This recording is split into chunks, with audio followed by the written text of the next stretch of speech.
Installe-toi en douceur dans ton lit.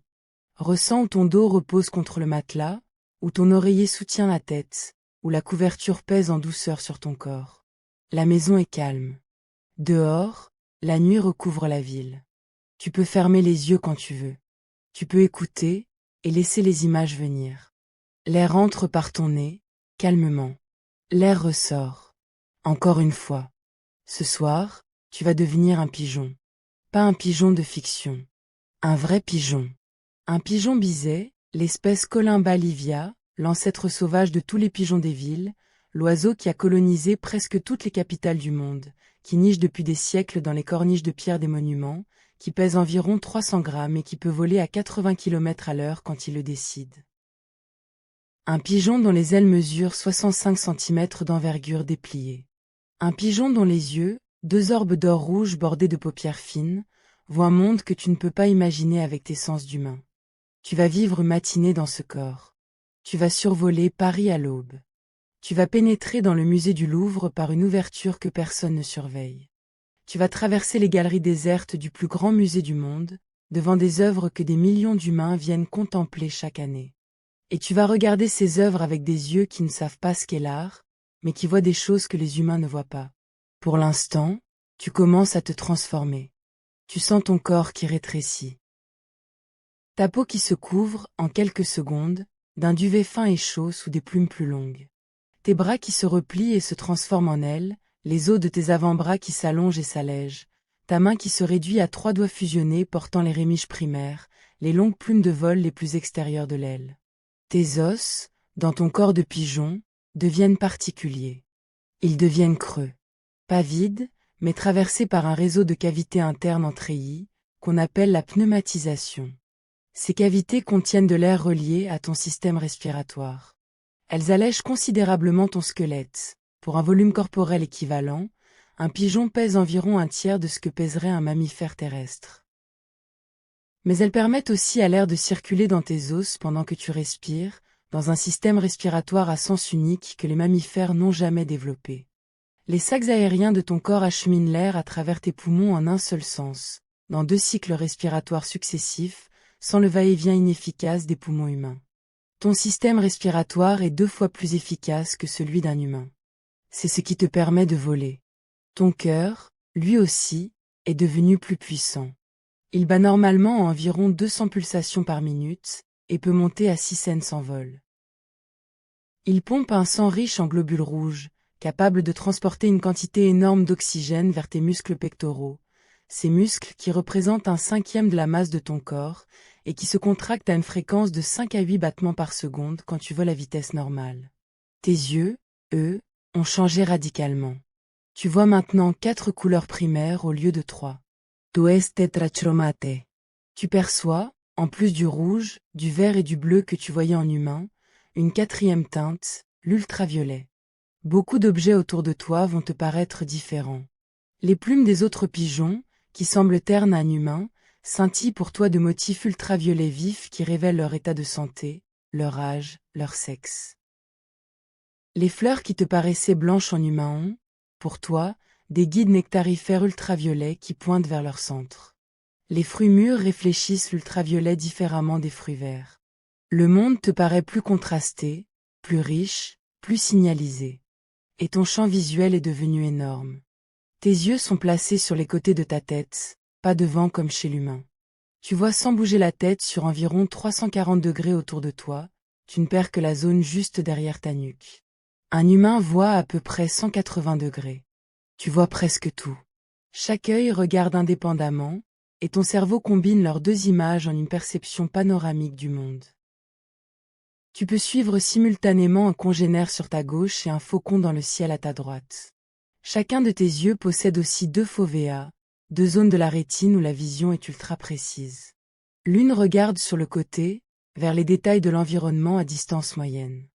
L'autre regarde plutôt vers l'avant, et combinée avec celle de l'autre œil, elle te donne une vision binoculaire fine pour atterrir avec précision. Tu vois mieux que toi en humain.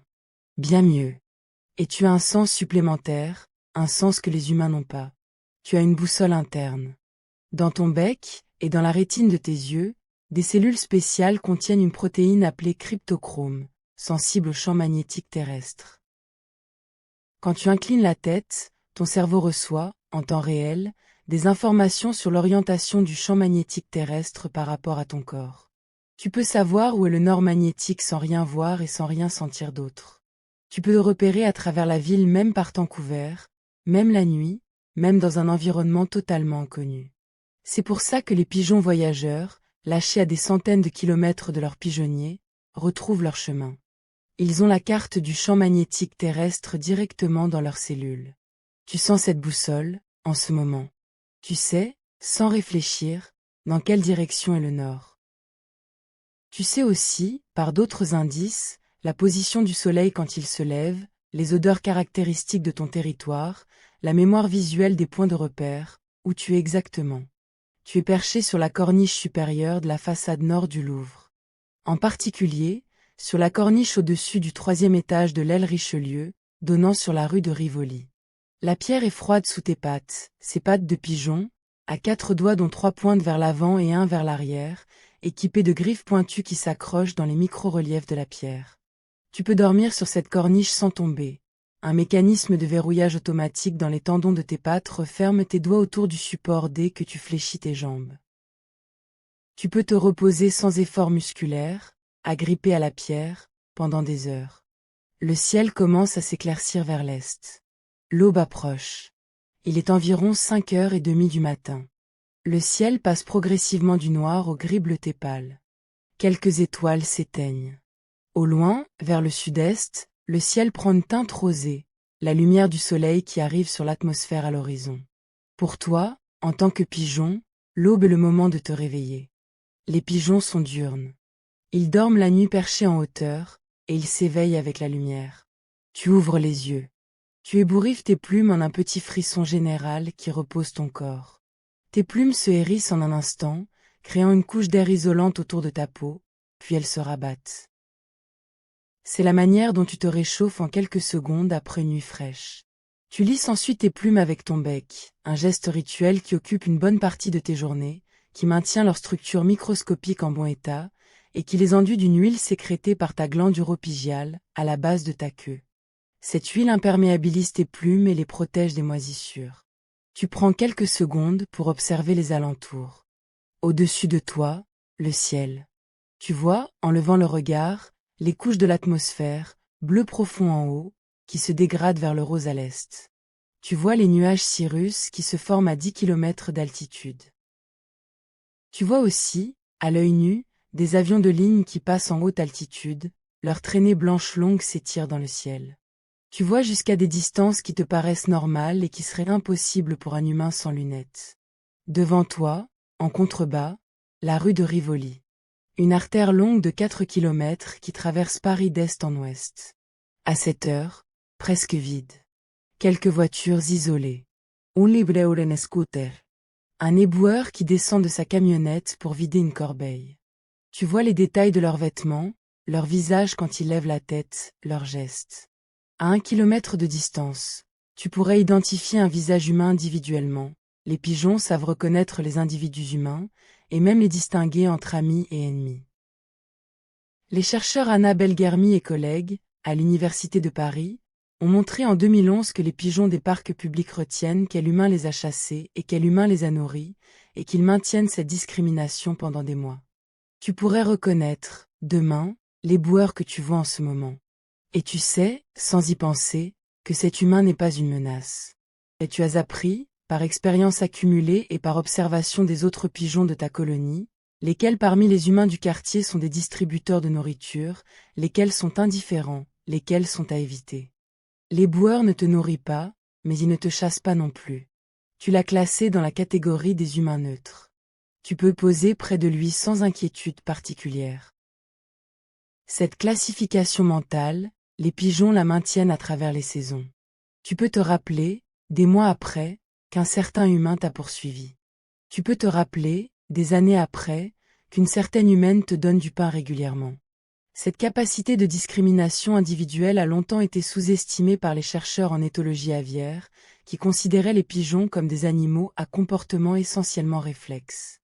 Les études modernes ont révélé chez eux une mémoire à long terme étonnamment précise, qui leur permet de naviguer dans le monde social complexe des villes. Derrière toi, plus loin, le jardin des Tuileries. Une grande étendue rectangulaire de gravier blanc, de pelouse, de bassins. Au centre, le grand bassin octogonal, où des voiliers d'enfants flotteront dans quelques heures. À l'est du jardin, l'arc de triomphe du Carrousel, plus petit que son grand frère des Champs-Élysées. Et au-delà, la pyramide de verre de Pays, qui scintille en reflets multiples. Pour ton œil tétrachromate, elle scintille aussi en ultraviolet, parce que le verre laisse passer certaines longueurs d'onde UV et en réfléchit d'autres. Tout ce paysage, tu le connais. Tu vis ici depuis ta naissance. Ta colonie a son territoire concentré sur les corniches du Louvre, des Tuileries et de quelques immeubles du quartier. Vous êtes une quinzaine de couples dans la même corniche que la tienne. Tu peux ressentir, sans regarder, la présence d'autres pigeons à proximité, les froissements de plumes, les petits roucoulements d'éveil, les graines qu'un voisin a régurgitées pour la nourrir un petit poussin pas encore sorti du nid à côté.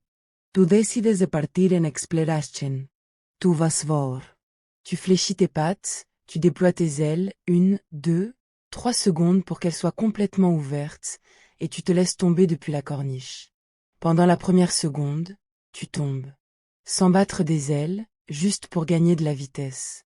Tu sens l'air qui passe sur tes plumes, qui les fait vibrer en arrière. Tu sens la gravité qui te tire vers le bas. Et puis tu commences à battre. Tes muscles pectoraux se contractent, un battement vers le bas, qui pousse l'air en arrière et te propulse en avant. Un battement vers le haut, qui repositionne les ailes pour le suivant. Encore. Encore. En quelques secondes, tu as pleine vitesse de croisière. 40 km à l'heure, peut-être 50. Le vent te traverse les plumes. Tes yeux, protégés par une troisième paupière transparente qu'on appelle la membrane nictitante, voient parfaitement à cette vitesse. Tes oreilles internes te donnent un sens parfait de ton équilibre tridimensionnel. Tu peux pencher l'aile gauche, l'aile droite, te redresser, prendre de l'altitude, descendre, tout cela sans aucune réflexion consciente. Pour un instant, tu peux ressentir ce que c'est, de voler. Tu sens l'air qui passe sur tes ailes, qui crée la portance qui te tient. Tu sens la résistance que tes plumes de queue créent en s'écartant pour stabiliser ta trajectoire. Tu sens, dans tes oreilles internes, l'orientation parfaite de ton corps dans l'espace, tu sais où est le haut, où est le bas, sans avoir à regarder. Tu sens, dans tes muscles pectoraux, l'effort rythmique de chaque battement d'aile, et la pause minuscule entre deux battements pendant laquelle tu planes. Tu sens la liberté de te déplacer en 3 dimensions, sans contrainte terrestre. Tu peux monter, descendre, virer à gauche, virer à droite, accélérer, freiner, en quelques fractions de secondes. Tu peux survoler des obstacles que les rats au sol contournent. Tu peux observer le monde depuis des hauteurs qui te donnent une vue d'ensemble que les humains n'ont qu'en regardant des cartes ou des photographies aériennes. C'est pour cela que les ancêtres lointains des pigeons, les théropodes célurosauriens du Jurassique tardif, comme l'Archéoptérix dont des fossiles ont été découverts en Bavière en 1861, ont commencé à développer le vol. Leurs proies, leurs prédateurs, leurs habitats étaient au sol. En conquérant l'air, ils ont colonisé un milieu vierge, sans concurrence sérieuse, où ils ont pu se diversifier en environ 10 000 espèces d'oiseaux modernes. Tu es l'héritier de cette conquête. 150 millions d'années de perfectionnement du vol sont concentrées dans ton corps de pigeon urbain. Tu voles au-dessus de la cour carrée du Louvre. C'est la cour intérieure principale du musée, un quadrilatère de 120 mètres de côté, bordé de 4 ailes de pierre claire, datant pour les plus anciennes du XVIe siècle. En son centre, des fontaines circulaires qui ne sont pas encore allumées à cette heure. Tu passes à 10 mètres au-dessus du sol. Tu vois, en bas, un agent de sécurité qui fait sa ronde matinale, sa lampe torche allumée, qui inspecte les portes une à une. Tu prends de l'altitude. Tu montes à 30 mètres, à 50 mètres au-dessus du sol. Le Louvre s'étend en dessous de toi comme une planche d'architecte vivante. Tu vois la totalité de l'édifice, l'ensemble des 3 ailes principales, l'aile Sully à l'est, l'aile Richelieu au nord, l'aile Denon au sud, la cour Napoléon avec la pyramide de Pays au centre, les jardins des Tuileries qui s'étendent vers l'ouest. Au-delà, l'avenue des Champs-Élysées, l'arc de Triomphe à l'horizon, et derrière encore, en arrière-plan brumeux, le quartier de la Défense avec ses tours. Tu fais un cercle au-dessus du musée. Tu inspectes. D'en haut, tu vois mieux le palais que les humains qui marchent à ses pieds. Tu vois sa silhouette dans son ensemble, la cour Napoléon au centre, avec la pyramide en son cœur, encadrée par les trois ailes. Tu vois aussi le toit du Louvre, qu'aucun visiteur du musée ne voit jamais. Un labyrinthe complexe de tuiles d'ardoise, de toits en zinc, de lucarnes, de cheminées, de coupoles dorées qui surplombent les grandes salles intérieures, de gargouilles sculptées, de balustrades en pierre. C'est un autre Louvre, un Louvre supérieur, que seuls les oiseaux et les couvreurs voient. Sur l'un de ces toits, tu remarques d'autres pigeons. Une demi-douzaine, perchés en ligne sur le faîte d'un comble.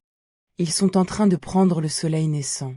Tu reconnais, à l'odeur que le vent porte vers toi, qu'ils appartiennent à une colonie voisine, celle des toits du Palais Royal, qui partage avec ta colonie les Tuileries comme zone de nourrissage commune. Vous n'êtes pas l'ennemi, mais vous n'êtes pas non plus exactement amis. Vous vous tolérez à distance. Tu cherches une entrée. Les pigeons rentrent souvent dans les bâtiments par les ouvertures de ventilation, les fenêtres mal fermées, les trous dans les charpentes. Au Louvre, tu connais un endroit. Sur l'aile de Non, donnant sur la cour Napoléon, une trappe d'aération à grille fine a été démontée le mois dernier pour des travaux et n'a pas encore été remise en place. Une de tes cousines y est entrée la semaine dernière et est ressortie de l'autre côté du bâtiment, donc tu sais qu'il y a un passage continu. Tu descends vers cette trappe. Tu réduis ta vitesse en écartant tes plumes de queue comme un éventail. Tu déploies tes pieds vers l'avant pour ralentir. Tu touches le rebord de pierre avec une précision millimétrique, tes deux pattes se posent en même temps, ta tête s'incline pour rééquilibrer, tes ailes se replient en deux mouvements souples le long de ton corps. Tu es devant la trappe. C'est un cadre rectangulaire, 20 cm par 30, qui s'ouvre dans la pierre de taille de la façade. À l'intérieur, un conduit qui descend à angle, équipé d'un ventilateur de tirage à environ 2 mètres. Le ventilateur tourne à basse vitesse en mode nuit, ses pales tournent à peut-être 100 tours par minute, à une cadence suffisamment basse pour que tu puisses passer entre elles si tu choisis bien ton moment. Tu prends quelques secondes pour observer. Tes vibrisses sur ton bec. Non, tu n'as pas de vibrisses. Tu es un pigeon, tes yeux et ton sens du flux d'air te disent que le moment est bon. Tu plonges dans le conduit. Tu voles dans un tunnel de tôle galvanisée. Tes ailes battent presque normalement parce que le conduit est large, 60 cm par 40. Tu passes le ventilateur en oblique, juste après un de ces passages, sans le toucher. Tu sors de l'autre côté. Tu te retrouves dans une chambre technique, à l'étage des combles du musée. Une grille au sol s'ouvre sur un puits qui descend vers les étages inférieurs. Tu te poses sur la grille. Tu regardes en dessous. Tu vois un escalier de service en spirale, à 4 étages en contrebas. Tu vois aussi, plus loin dans l'obscurité, l'arête lumineuse d'une porte entrebâillée, quelqu'un a oublié de la refermer. Tu te glisses à travers les barreaux de la grille, tu passes facilement, parce qu'un pigeon de 300 grammes a un corps remarquablement souple, capable de se contorsionner à travers des ouvertures qui paraîtraient impossibles. Tes plumes se compriment autour de ta cage thoracique. Tu sors de l'autre côté. Tu te laisses tomber le long du puits, ailes déployées pour ralentir, en un vol contrôlé d'à peine quelques mètres. Tu atterris en silence dans un couloir technique au 3e étage. Tu pousses la porte entrebâillée d'un coup de bec. Et tu entres dans la galerie principale du musée. Tu es dans la grande galerie. C'est l'une des salles les plus longues du Louvre, 400 mètres de long, traversant toute l'aile de Non. Pendant les heures d'ouverture, des milliers de visiteurs y défilent chaque jour. À cette heure, elle est complètement vide. Les œuvres sont accrochées au mur sur 2 niveaux. Les lumières d'exposition sont éteintes, mais des veilleux de service projettent une lueur bleutée diffuse sur le parquet, sur les cadres dorés, sur les peintures. Cette galerie a été construite à la fin du XVIe siècle, sous le règne d'Henri IV, pour relier le palais du Louvre au palais des Tuileries qui se trouvait alors à son extrémité ouest, et qui a brûlé pendant la Commune de Paris en 1871, puis a été démolie en 1882. Aujourd'hui, la grande galerie débouche directement sur les jardins des Tuileries, à l'air libre. Mais à l'époque de sa construction, c'était un couloir intérieur entre 2 palais, un couloir conçu pour que les rois puissent traverser sans sortir, et pour exposer leur collection d'art au cours de la promenade. Aujourd'hui, Ce couloir abrite la collection de peintures italiennes du Louvre. Du Trecento jusqu'au XIXe siècle. Sur tes deux côtés, les œuvres défilent en panneaux presque continus. Cimabue, Giotto, Fra Angelico, Botticelli, Léonard de Vinci, Raphaël, le Titien, le Caravage. Une concentration unique au monde de chefs-d'œuvre italiens. Tu fais quelques pas en avant. Tes pattes touchent le parquet en chêne ancien. Le bruit de tes griffes sur le bois est minuscule, à peine audible, perdu dans l'immensité du volume. Tu peux arrêter ici un moment. Tu peux ressentir ce que c'est, d'être le seul être vivant dans cet espace immense. Pour un pigeon habitué aux rues bondées de Paris, à la foule des touristes qui peuplent normalement cette galerie pendant les heures d'ouverture, ce silence est étrange. Le parquet, la voûte, les œuvres tout autour de toi, c'est un palais qui dort, conçu pour être traversé par des centaines de milliers de pieds humains chaque mois, mais qui à cette heure n'appartient qu'à toi. L'air ici est différent. Climatis. Régulé à environ 21 degrés Celsius et 50% d'humidité, ce sont les conditions optimales pour la conservation des peintures à l'huile, des tempéras médiévales, des aquarelles. Un système ventilé en circuit fermé renouvelle l'air en permanence pour limiter les variations. Pour toi, l'air est légèrement plus sec et plus propre que celui des rues. Mais c'est aussi un air mort, sans les molécules organiques volatiles qui caractérisent un environnement vivant. L'air entre dans tes sacs aériens. L'air ressort. Et tu poursuis ton exploration. Tu lèves la tête. Sur le mur en face de toi, une grande peinture. Un cheval bondissant. Un homme en uniforme rouge sur le cheval. Beaucoup de couleurs. Beaucoup de mouvements. Tu ne sais pas ce que c'est, tu n'as pas la notion d'art. Pour toi, c'est un rectangle vertical d'environ 3 mètres de haut, qui ne bouge pas, qui ne sent rien, qui n'émet ni son ni mouvement. Un truc inerte sur un mur. Comme une falaise verticale avec un motif curieux. Mais ce qui est curieux, c'est que tu vois cette peinture autrement que les humains. Tu vois, à travers ta vision tétrachromate, l'ultraviolet réfléchi par les pigments. Les vernis successifs qui ont été appliqués pendant 200 ans sur cette peinture absorbent les ultraviolets et leur donnent une teinte jaunâtre que tu vois clairement. Tu vois les zones de la peinture qui ont été restaurées plus récemment, elles ont un profil ultraviolet différent, parce que les pigments modernes ne réfléchissent pas l'ultraviolet de la même manière que les anciens. Tu vois, sous la couche de surface, des traces fluorescentes d'anciennes interventions de restauration que les humains ne voient qu'avec des lampes ultraviolettes professionnelles dans les laboratoires de conservation.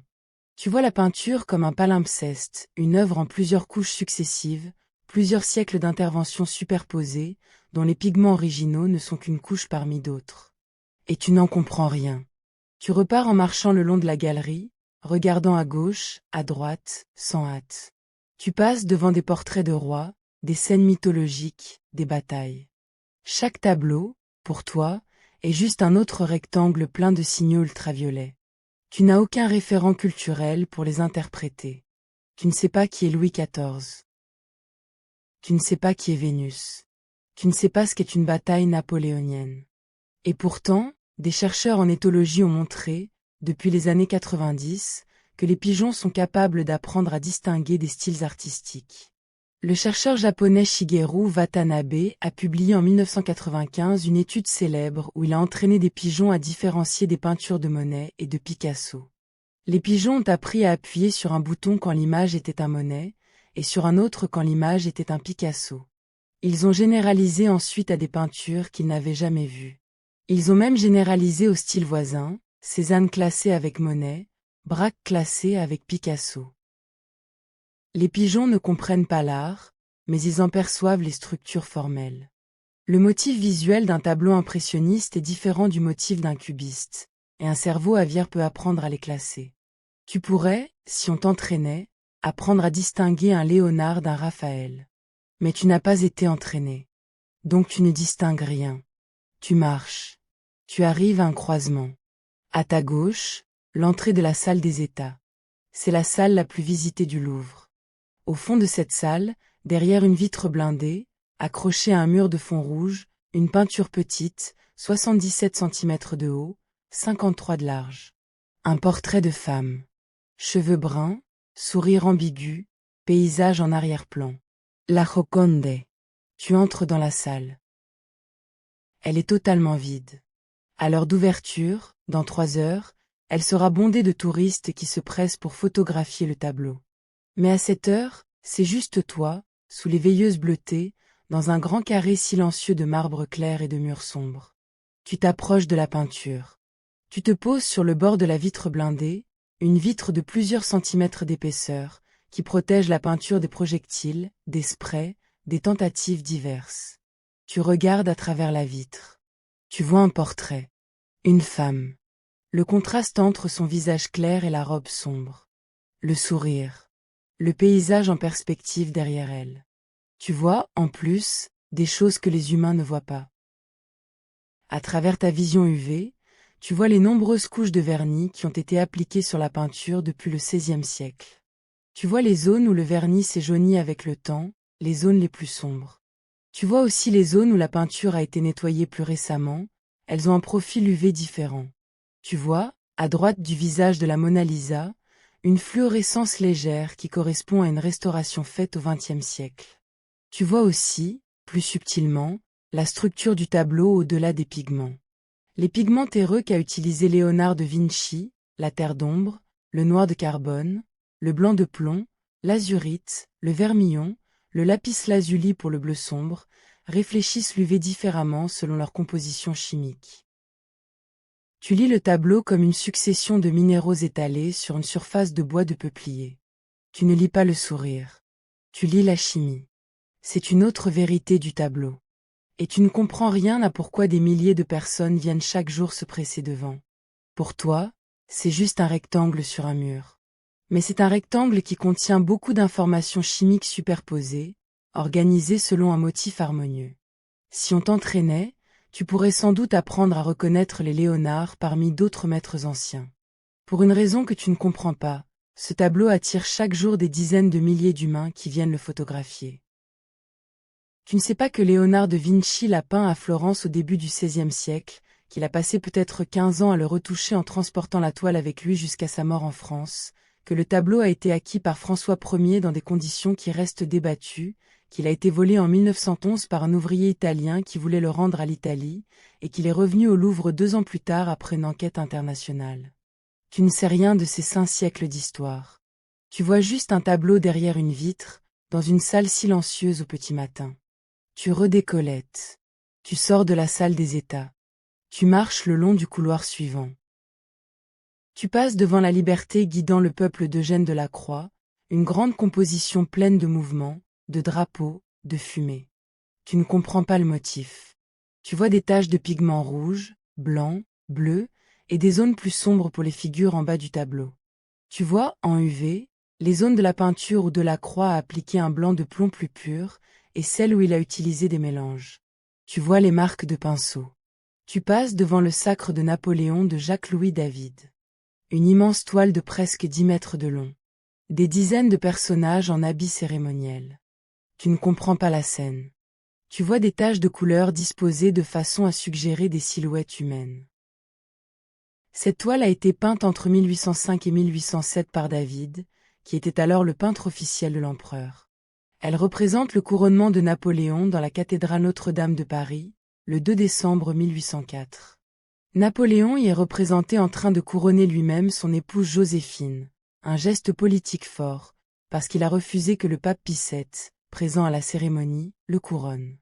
David a passé 1 an et demi à peindre les portraits de chacun des personnages présents, qui posaient pour lui à tour de rôle dans son atelier. Plus de 150 personnages, dont chacun est reconnaissable individuellement, dans des poses qui suggèrent leur rang dans la hiérarchie impériale. Tu n'en sais rien. Tu vois les ors des manteaux, les rouges des draperies, les blancs des dentelles. Tu vois, en ultraviolet, les zones de la peinture qui ont été restaurées plus récemment, particulièrement le ciel au-dessus de l'autel, dont une vaste portion a été reprise en 1950 après un dégât des eaux. Tu passes devant le radeau de la Méduse de Jéricho. Tu vois des corps disposés sur une forme triangulaire. Tu ne sais rien du naufrage de la frégate Méduse en 1816, ni du scandale politique qui a déclenché cette peinture quand elle a été exposée au Salon en 1819. Tu vois juste un grand rectangle plein de pigments organisés en triangles. Tu sors de la galerie peinture. Tu trouves un escalier large en marbre. L'escalier Daru. Tu descends en battant des ailes en oblique, en spirale, jusqu'à l'étage inférieur. Tu te poses sur une rampe de pierre. Tu lèves la tête. Devant toi, en haut de l'escalier, une statue. Une femme sans bras, en marbre blanc, le drapé qui descend en plis sur ses hanches. Et pas de tête. Sa tête a été remplacée à l'époque par celle d'une statue de personnage masculin un siècle plus tôt. La pose est en mouvement, comme si elle venait de se poser sur un rocher après avoir volé. C'est la victoire de Samothrace. Elle date du IIe siècle avant Jésus-Christ. Elle a été découverte dans l'île grecque de Samothrace en 1863 par un consul français. Elle a été restaurée et installée au Louvre, en haut de cet escalier, pour qu'elle domine les visiteurs qui montent. Pour toi, c'est un bloc de pierre blanche d'environ 3 mètres de hauteur. Tu n'as aucun référent pour comprendre ce qu'elle représente. Tu vois la chaleur résiduelle de la pierre, le marbre a accumulé pendant la journée d'hier la chaleur de la salle, et il la dégage en douceur cette nuit. Tu vois aussi, en UV, des traces minimes de produits de conservation appliqués sur la pierre. Tu vois la structure cristalline du marbre, pas en détail, mais comme une texture lumineuse particulière qui caractérise les marbres anciens. Tu redécolles. Tu glisses dans le silence de l'aile Sully. Tes ailes battent 1 fois, 2 fois, et tu prends de la hauteur. Le volume des salles te permet de voler à plus de 4 mètres au-dessus du parquet, à hauteur des tableaux du registre supérieur, près des plafonds peints qui décorent le bâtiment depuis les agrandissements du XVIIe siècle. Tu poursuis ton vol à l'intérieur du musée. Tu passes d'une salle à l'autre par les ouvertures laissées entre elles, il n'y a presque jamais de porte fermée entre 2 salles d'exposition. Tu traverses des salles d'antiquité égyptienne, où des momies dorment dans leurs sarcophages depuis 3000 ans. Tu traverses des salles d'antiquité étrusques, où des urnes en terre cuite portent des scènes de banquets funéraires. Tu traverses la salle de la Vénus de Milo, une autre statue sans bras, plus ancienne que la Victoire, en marbre crème. Tu traverses ensuite la salle des bronzes étrusques. Tu vois des têtes de chimères en bronze patiné, des urnes funéraires sculptées de scènes de banquets, des miroirs en alliage doré dont la patine séculaire t'apparaît, en ultraviolet, comme un motif tacheté de zones noires et de zones plus claires. Tu traverses la salle des antiquités mésopotamiennes. Tu vois la stèle du code de Hammurabi, un bloc de basalte noir de plus de 2 mètres de haut, gravé d'inscriptions cunéiformes datant de 1750 avant Jésus-Christ. Pour toi, ce sont des entailles dans un bloc sombre. Tu n'as aucune idée que ces entailles sont l'un des premiers textes de loi de l'humanité, 282 articles qui régissent la vie d'une cité mésopotamienne il y a presque 4000 ans. Tu traverses la salle des œuvres pharaoniques. Tu vois le grand sphinx de Tani en granit rose. Tu vois des sarcophages peints. Tu vois la stèle de la victoire de Meremta, sur laquelle apparaît, pour la première fois dans une source écrite, le nom d'Israël. Tu n'en sais rien. Tu vois des blocs de pierre avec des marques. Et dans une des salles d'antiquité, tu rencontres quelqu'un. Pas un humain. Un autre oiseau. Une corneille noire, corvue couronnée, qui s'est posée sur le sommet d'une vitrine, et qui te regarde avec 2 yeux bleus intelligents. Les corneilles, contrairement aux pigeons, ont un cerveau remarquable. Leur ratio cerveau-corps est l'un des plus élevés du règne animal, comparable à celui des singes anthropoïdes. Elles fabriquent des outils. Elles résolvent des problèmes en plusieurs étapes. Elles se reconnaissent dans un miroir. Elles ont une conscience de soi rudimentaire. Tu vois cette corneille comme une concurrente potentielle. Plus grosse que toi, environ 500 grammes contre tes 300. Plus agile en vol acrobatique. Plus intelligente. Et omnivore, elle pourrait, théoriquement, t'attaquer si elle avait faim et si tu étais isolé. Mais ce n'est pas son comportement habituel envers les pigeons adultes. Elle te regarde. Tu la regardes. Vous vous évaluez mutuellement pendant quelques secondes. Puis elle bascule la tête, déploie ses ailes, et s'envole vers une autre salle. Tu la laisses partir. Tu poursuis ton exploration. Tu arrives à la pyramide de verre du hall Napoléon. C'est l'entrée principale du musée, conçue par l'architecte sino-américain Yeo Min Pei, inaugurée en 1989. Elle se dresse à 21 mètres de hauteur, formée de 673 losanges et triangles de verre. Pour ta vision tétrachromate, elle scintille en 1000 reflets, chaque facette renvoie une combinaison différente de longueurs d'onde, y compris en ultraviolet. Tu te poses sur l'arête supérieure de la pyramide. La pyramide est faite de 673 losanges et triangles de verre, soutenus par une structure d'acier inoxydable extrêmement fine pour ne pas obstruer la transparence. Cette transparence est un défi technique. Le verre choisi a été spécialement formulé pour avoir une teinte la plus neutre possible, sans le légère teinte verdâtre des verres ordinaires. À ta vision tétrachromate, cette pureté du verre est presque parfaite. Tu vois à travers la pyramide presque sans distorsion. Sous la pyramide, à 10 mètres de profondeur, se trouve le grand hall d'accueil du musée. Pour l'instant, il est vide. Dans quelques heures, des milliers de visiteurs y défileront pour acheter leurs billets, déposer leurs sacs au vestiaire, choisir leur parcours dans le musée. D'ici, tu vois Paris en panorama. 5e et l'Ouest, les Tuileries, la place de la Concorde, les Champs-Élysées, l'Arc de Triomphe. 5e ailée, le palais du Louvre lui-même, et au-delà, vers l'hôtel de Ville et la Bastille. 5e et le Sud, la Seine, l'île de la Cité avec Notre-Dame, le quartier latin. 5e et le Nord, l'Opéra Garnier, et plus loin, en arrière-plan, la butte Montmartre avec la basilique du Sacré-Cœur. Tout ce paysage, tu le perçois en panorama panoramique. Et avec ta vision ultraviolet, tu vois aussi des choses que les humains ne voient pas. Les motifs nocturnes des feux de circulation et leurs reflets sur les façades, les traces ultraviolets laissées par les autres oiseaux sur les corniches, les fientes de pigeons qui constituent un système de communication chimique entre les colonies. Le ciel s'est éclairci pendant ton parcours. Il est maintenant 6 heures du matin. Le soleil va se lever d'ici une vingtaine de minutes.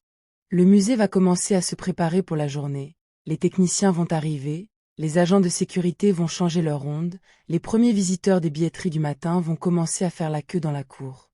Tu décides de partir avant que les humains n'arrivent. Tu redécolles depuis le sommet de la pyramide. Tu prends de la hauteur en quelques battements d'ailes vigoureux. Tu montes à 50 mètres, à 100 mètres, à 200 mètres au-dessus de Paris. Et puis tu prends le chemin du retour. Tu voles en direction de ta corniche. Tu sens, dans ton bec, ta boussole magnétique qui te dit le nord. Tu vois, en bas, les rues familières, la rue de Rivoli, la rue de la Loi, la rue Saint-Honoré. Tu reconnais les façades, les cheminées, les balcons. Ton hippocampe, oui, les oiseaux ont aussi un hippocampe, même s'il est plus petit que celui d'un mammifère, s'allume pour chaque point de repère que tu vois en passant. Tu arrives à ta corniche. Tu te poses avec précision. Tes plumes se replient. Tes pattes se verrouillent autour de la pierre. Tu reprends la position de nuit, appuyé contre la pierre, à l'abri du vent par le surplomb de la corniche au-dessus.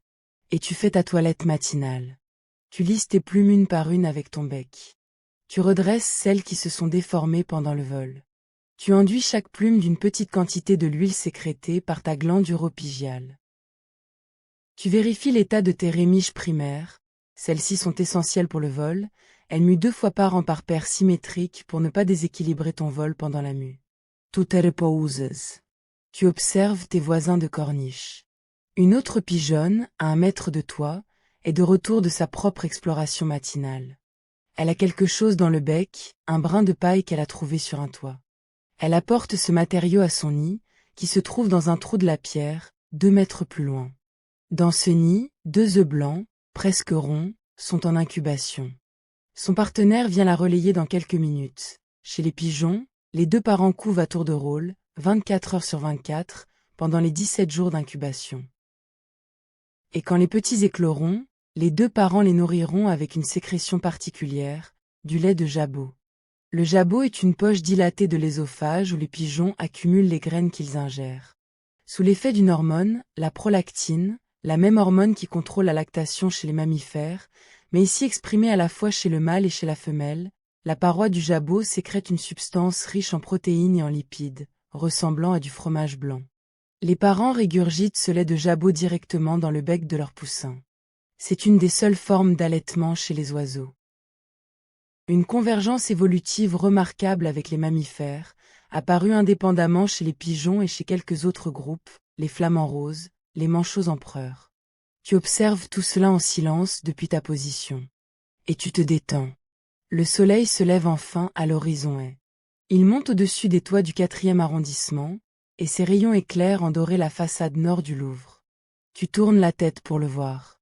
Pour ta vision tétrachromate, le lever du soleil est encore plus spectaculaire que pour un humain. Chaque longueur d'onde du spectre solaire, y compris l'ultraviolet, te parvient distinctement. Le ciel passe par toute une palette de teintes que tu ne pourrais pas même nommer si tu étais humain, parce qu'il y a une couleur supplémentaire dans ta perception, une couleur ultraviolette qui n'a pas d'équivalent humain. Tu observes le lever du soleil pendant plusieurs minutes. Pour ta vision tétrachromate, l'aube est l'un des spectacles les plus complexes de l'année. La lumière du soleil rasante traverse une grande épaisseur d'atmosphère terrestre, et chaque longueur d'onde y subit une diffusion différente. Le bleu est dispersé dans tous les sens, ce qui rend le ciel autour de toi bleu pâle. Le rouge passe presque sans déviation, ce qui rend l'horizon orange. L'ultraviolet, qui te parvient distinctement, te révèle une couche que les humains ne voient pas, une teinte unique, située entre le bleu profond et quelque chose qui n'a pas d'équivalent humain, et qui colore en motifs irréguliers les particules en suspension dans l'air, les nuages cirrus en haute altitude, les vapeurs d'eau qui se condensent au-dessus de la Seine. Tu vois plus de couleurs que ce qu'un humain peut imaginer. Quand des chercheurs essaient de simuler la perception tétrachromate des oiseaux sur des écrans, ils sont obligés de la traduire dans une palette à 3 couleurs, et beaucoup d'informations sont perdues dans la traduction. Ton expérience visuelle ne peut pas être complètement transmise à un humain. Pas plus qu'un humain peut transmettre à un poisson son expérience du goût d'une fraise. Tu es seul, dans cette expérience, avec les autres tétrachromates, les oiseaux, les reptiles, certains poissons, certains insectes. Plus de la moitié du règne animal voit le monde dans plus de dimensions chromatiques que les mammifères. Les humains, avec leurs 3 cônes rétiniens, sont, sur le plan visuel, en relative pénurie. C'est une conséquence évolutive. Pendant l'ère des dinosaures, les mammifères étaient des animaux nocturnes qui se cachaient dans la pénombre, et leur vision a perdu la tétrachromie pour gagner en sensibilité à la faible lumière. Les humains modernes ont récupéré une partie de la couleur en redéveloppant un 3e cône dans la lignée des primates, mais ils n'ont pas retrouvé la 4e dimension chromatique de leurs ancêtres lointains. Pendant ce temps, sous toi, Paris se réveille. Les boulangers ouvrent leurs portes. Les cafés baissent leurs auvents. Les éboueurs terminent leur tournée du matin. Les premiers ouvriers du Louvre arrivent dans la cour Napoléon. Tu les vois en bas comme des petites silhouettes mobiles, et tu reconnais chacun à sa démarche. Le soleil monte un peu plus haut. Sa chaleur te touche les plumes, et tu peux ressentir la lente diffusion de cette chaleur à travers ton duvet jusqu'à ta peau. Tes muscles, qui s'étaient légèrement rigidifiés pendant la nuit, se détendent.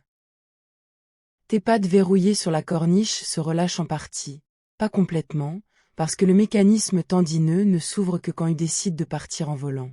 Tu peux ressentir, par toute la surface de ton corps, le passage progressif de la nuit à la journée. Pour un oiseau, ce moment est important. Il marque le début de l'activité, chasse à la nourriture, défense du territoire, courtisement, soin des œufs ou des petits. Aujourd'hui, ton activité commencera dans quelques minutes, quand tu prendras ton tour sur les œufs pour relayer ta compagne. Mais d'abord, tu finis ta toilette. Et puis tu te poses pour ta toilette finale. Tu fermes les yeux un instant. Tu te laisses bercer par la chaleur des rayons qui te touchent les plumes. Et c'est maintenant que tu peux revenir. Tu peux laisser, en douceur, le corps de pigeon te quitter. Tu peux ressentir tes plumes qui se retirent et redeviennent peau humaine. Tes ailes qui se replient et redeviennent bras.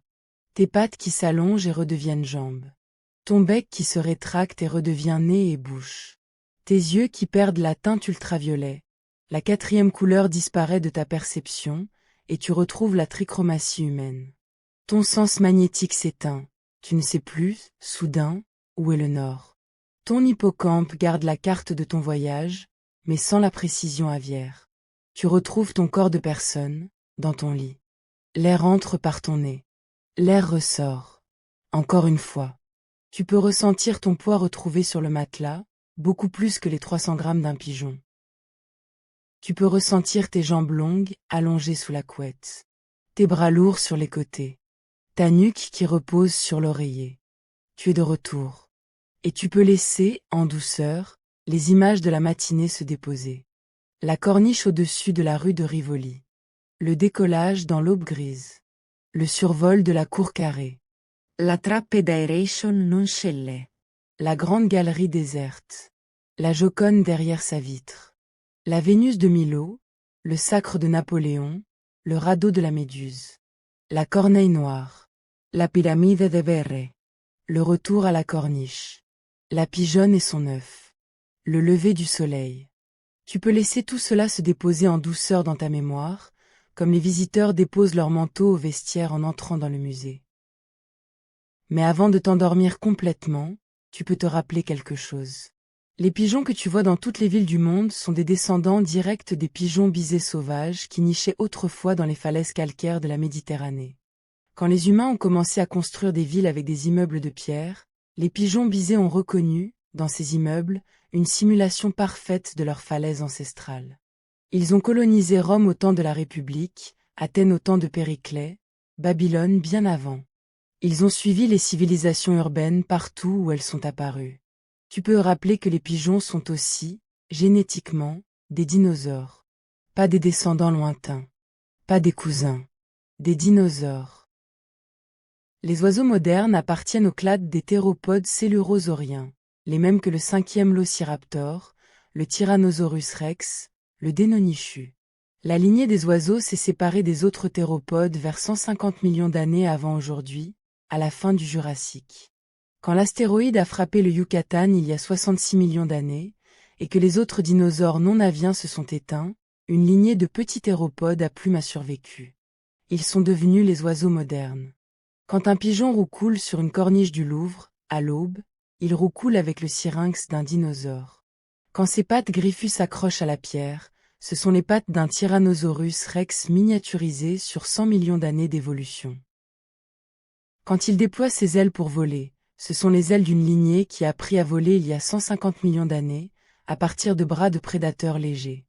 Demain matin, quand tu sortiras dans la rue et que tu verras un pigeon picorer sur un trottoir, tu pourras te dire que tu regardes un dinosaure. Tu peux laisser cette image t'accompagner. L'air entre, calme. L'air ressort. Tu glisses vers le sommeil.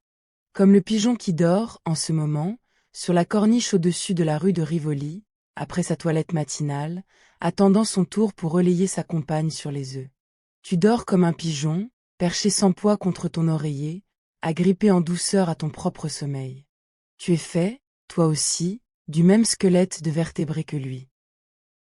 Tes os à toi ne sont pas creux, mais ils ont la même architecture intérieure de trabéculés minérales, les mêmes cellules ostéoblastes, le même calcium issu d'étoiles mortes. Ton cœur a les mêmes 4 cavités. Tes yeux ont les mêmes rétines avec leurs photorécepteurs, juste un type de cône en moins que les oiseaux. Tes neurones suivent les mêmes lois électrochimiques que les leurs. La différence entre vous est moins grande qu'on le dit. Bonne nuit.